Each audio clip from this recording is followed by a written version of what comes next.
আসসালামু আলাইকুম, সবাইকে স্বাগত জানাচ্ছি বিডিভিউজ ইনফোটেইনমেন্টে। আপনাদের সঙ্গে আছি আমি শরফি দিবা।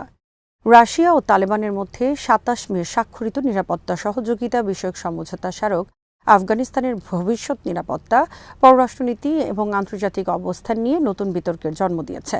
চুক্তির বিস্তারিত বিষয়বস্তু এখনও প্রকাশ করা না হলেও এটি আফগানিস্তানের দীর্ঘমেয়াদী জাতীয় স্বার্থের জন্য কতটা উপকারী হবে তা নিয়ে বিশেষজ্ঞদের মধ্যে ব্যাপক আলোচনা চলছে।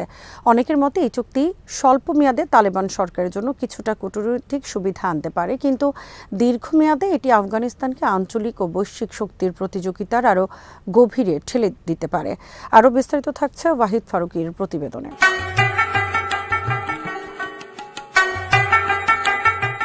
আন্তর্জাতিক আইনের দৃষ্টিকোণ থেকে বিষয়টি অত্যন্ত গুরুত্বপূর্ণ।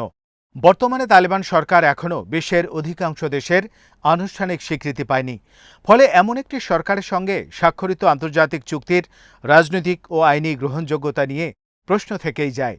যদিও কোনো রাষ্ট্র বা সরকার অন্য রাষ্ট্রের সঙ্গে সম্পর্ক স্থাপন এবং সহযোগিতা করার সার্বভৌম অধিকার রাখে, তবুও আফগানিস্তানের বর্তমান বাস্তবতা অত্যন্ত সংবেদনশীল। দেশটি দীর্ঘ কয়েক দশক ধরে যুদ্ধ, রাজনৈতিক অস্থিরতা, অর্থনৈতিক সংকট এবং আন্তর্জাতিক বিচ্ছিন্নতার মধ্য দিয়ে যাচ্ছে। এই পরিস্থিতিতে যে কোনো কৌশলগত অংশীদারিত্ব অত্যন্ত সতর্কতার সঙ্গে মূল্যায়ন করা প্রয়োজন।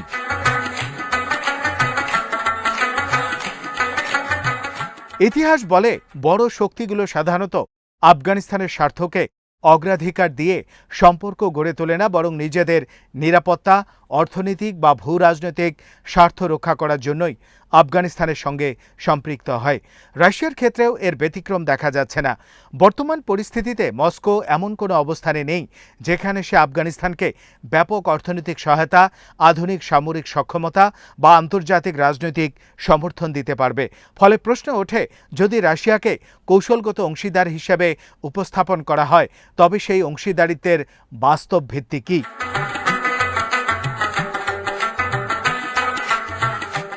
রাশিয়া ও তালেবানের মধ্যে সাম্প্রতিক ঘনিষ্ঠতার মূল কারণ নিরাপত্তা উদ্বেগ। রাশিয়া বহুদিন ধরেই আশঙ্কা করে যে আফগান ভূখণ্ডে সক্রিয় উগ্রপন্থী সংগঠনগুলোর মধ্যে এশিয়া হয়ে রাশিয়ার নিরাপত্তার জন্য হুমকি সৃষ্টি করতে পারে। একই সঙ্গে মাদক পাচারের বিস্তারও মস্কোর জন্য একটি বড় উদ্বেগের বিষয়। চীনও একই ধরনের নিরাপত্তা উদ্বেগের কারণে আফগানিস্তানের প্রতি আগ্রহ দেখাচ্ছে। তবে নিরাপত্তা ইস্যুর বাইরে রাশিয়া বা চীনের আফগানিস্তানে এমন বড় কোনো বিনিয়োগ বা অর্থনৈতিক স্বার্থ নেই যা তাদের দীর্ঘমেয়াদী কৌশলগত প্রতিশ্রুতিতে বাধ্য করবে। ফলে এই সম্পর্ককে প্রকৃত অর্থে একটি শক্তিশালী কৌশলগত অংশীদারিত্ব বলা কঠিন।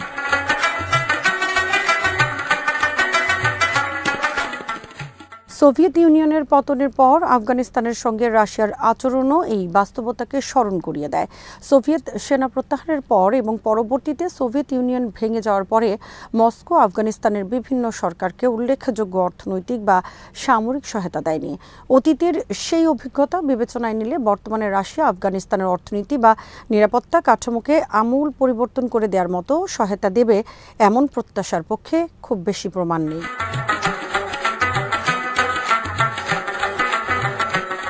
তালেবান সরকারের দৃষ্টিকোণ থেকে এই সমঝোতা স্মারকের পেছনে আরেকটি গুরুত্বপূর্ণ কারণ হল পাকিস্তানের সঙ্গে ক্রমবর্ধমান উত্তেজনা।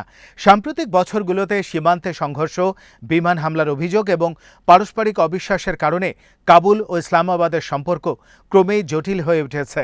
তালেবান সম্ভবত রাশিয়ার সঙ্গে ঘনিষ্ঠতা বাড়িয়ে নিজেদের কূটনৈতিক অবস্থান শক্তিশালী করতে এবং পাকিস্তানের ওপর কিছুটা চাপ সৃষ্টি করতে চায়। কিন্তু বাস্তবতা হলো রাশিয়া আফগানিস্তানের পক্ষে সরাসরি কোনো আঞ্চলিক সংঘাতে জড়িয়ে পড়বে এমন সম্ভাবনা অত্যন্ত কম।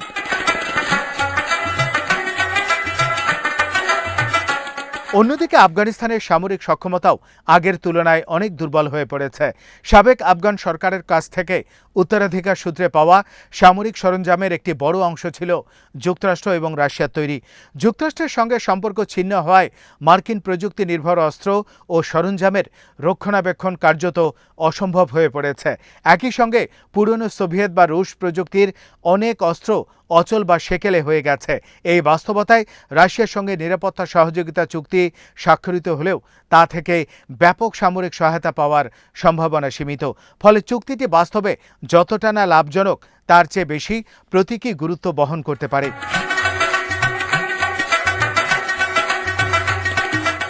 এই ধরনের চুক্তির আরেকটি বড় ঝুঁকি হল আফগানিস্তানকে আন্তর্জাতিক শক্তির প্রতিযোগিতার অংশে পরিণত করা। একটি দুর্বল ও অর্থনৈতিকভাবে সংকটাপন্ন রাষ্ট্রের পক্ষে পরস্পর বিরোধী শক্তিগুলোর সঙ্গে সমানভাবে কৌশলগত সম্পর্ক বজায় রাখা অত্যন্ত কঠিন। আফগানিস্তান একই সঙ্গে ভারত ও পাকিস্তান, রাশিয়া, ইউক্রেন কিংবা যুক্তরাষ্ট্র, চীন ও ইরানের সঙ্গে অভিন্ন কৌশলগত সম্পর্ক গড়ে তুলতে পারবে এমন ধারণা বাস্তবসম্মত নয়। আন্তর্জাতিক রাজনীতিতে প্রতিটি সম্পর্কের সঙ্গে নির্দিষ্ট স্বার্থ জড়িত থাকে এবং সেই স্বার্থ প্রায় একে অপরের সঙ্গে সাংঘর্ষিক হয়। ফলে আফগানিস্তান যদি সতর্ক না হয় তাহলে দেশটি আবারও বৃহৎ শক্তিগুলোর প্রতিযোগিতার মাঠে পরিণত হতে পারে। ইতিহাসে বহুবার এমন ঘটনা ঘটেছে। 19 শতকে ব্রিটিশ ও রুশ সাম্রাজ্যের মধ্যকার গ্রেট গেম, সোভিয়েত আগ্রাসন, কোল্ড ওয়ারের প্রতিদ্বন্দ্বিতা এবং পরবর্তীতে সন্ত্রাস বিরোধী যুদ্ধ, সব ক্ষেত্রেই আফগানিস্তান বহিরাগত শক্তির প্রতিযোগিতার শিকার হয়েছে। এর ফল ছিল দীর্ঘস্থায়ী যুদ্ধ, রাজনৈতিক অস্থিরতা এবং মানবিক বিপর্যয়। বর্তমান প্রেক্ষাপটে দেশটির সবচেয়ে বড় প্রয়োজন নতুন কোনো ভূ রাজনৈতিক প্রতিযোগিতায় জড়িয়ে না পড়া, বরং স্থিতিশীলতা ও উন্নয়নের পথ খুঁজে বের করা।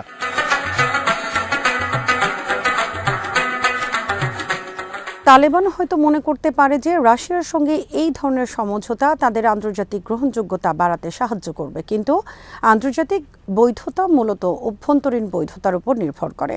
কোনো সরকার যদি জনগণের ব্যাপক সমর্থন, রাজনৈতিক অংশগ্রহণ এবং প্রতিনিধিত্বমূলক কাঠামো নিশ্চিত করতে না পারে তাহলে আন্তর্জাতিক স্বীকৃতি অর্জন করা কঠিন হয়ে পড়ে। এমনকি কিছু রাষ্ট্র স্বীকৃতি দিলেও সেই স্বীকৃতির কার্যকারিতা সীমিত থাকে যদি তা দেশের জনগণের সম্মতি ও সমর্থনের ভিত্তিতে প্রতিষ্ঠিত না হয়।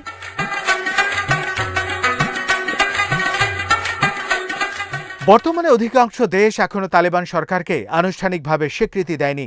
এর অন্যতম কারণ হল মানবাধিকার, নারী শিক্ষা, রাজনৈতিক অন্তর্ভুক্তি এবং শাসন ব্যবস্থা নিয়ে আন্তর্জাতিক উদ্বেগ। রাশিয়া ও চীন তালেবানের সঙ্গে যোগাযোগ বাড়ালেও তারা এখনও আন্তর্জাতিক পর্যায়ে তালেবানের পূর্ণ স্বীকৃতি নিশ্চিত করতে পারেনি। জাতিসংঘের নিষেধাজ্ঞা তালিকায় তালেবানের অনেক শীর্ষ নেতা এখনও অন্তর্ভুক্ত রয়েছেন। এই বাস্তবতা পরিবর্তন না হলে আন্তর্জাতিক স্বীকৃতি অর্জন অত্যন্ত কঠিন হবে।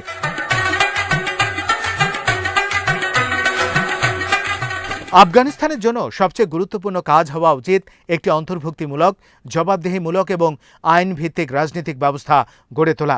দেশের ভেতরে বিভিন্ন জাতিগোষ্ঠী, রাজনৈতিক শক্তি এবং সামাজিক গোষ্ঠীর অংশগ্রহণ নিশ্চিত না হলে দীর্ঘমেয়াদী স্থিতিশীলতা প্রতিষ্ঠা সম্ভব নয়। একই সঙ্গে অর্থনৈতিক পুনর্গঠন, শিক্ষা, স্বাস্থ্যসেবা এবং কর্মসংস্থানের মতো মৌলিক খাতগুলোতেও অগ্রাধিকার দেয়া জরুরি। বিদেশি শক্তির সঙ্গে নিরাপত্তা সহযোগিতা এসব সমস্যার স্থায়ী সমাধান দিতে পারে না।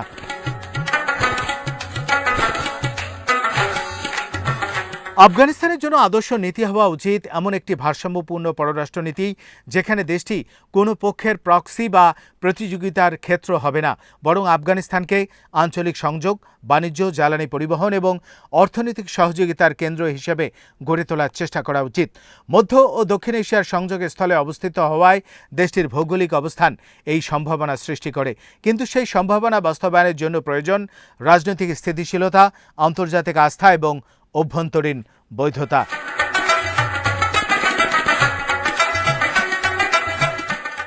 সবকিছু বিবেচনায় নিলে বলা যায় রাশিয়া তালেবান নিরাপত্তা সমঝোতা স্মারক আফগানিস্তানের জন্য তাৎক্ষণিক কিছু কূটনৈতিক সুবিধা বয়ে আনতে পারে, কিন্তু এটি দেশটির দীর্ঘমেয়াদী জাতীয় স্বার্থ নিশ্চিত করবে এমন নিশ্চয়তা নেই। বরং এতে আফগানিস্তান আবারও বৃহৎ শক্তিগুলোর প্রতিযোগিতার মধ্যে জড়িয়ে পড়ার ঝুঁকিতে পড়তে পারে। আফগানিস্তানের ভবিষ্যৎ নিরাপত্তা ও আন্তর্জাতিক মর্যাদা মূলত নির্ভর করবে দেশের অভ্যন্তরে একটি বৈধ, প্রতিনিধিত্বশীল এবং জনগণের আস্থাভাজন রাজনৈতিক ব্যবস্থা গড়ে তোলার উপর। সেই লক্ষ্য অর্জিত হলে আফগানিস্তান সংঘাতের ক্ষেত্র নয়, বরং আঞ্চলিক সহযোগিতা, অর্থনৈতিক উন্নয়ন এবং দীর্ঘস্থায়ী স্থিতিশীলতার সেতু বন্ধনে পরিণত হতে পারে। আজ এখানেই শেষ করছি। সমরাস্ত্র, প্রতিরক্ষা ও কূটনীতির নানা তথ্য জানতে চোখ রাখুন বিডি নিউজ ইনফোটেইনমেন্টে। চ্যানেলটি ভালো লাগলে সাবস্ক্রাইব করুন। আল্লাহ হাফেজ।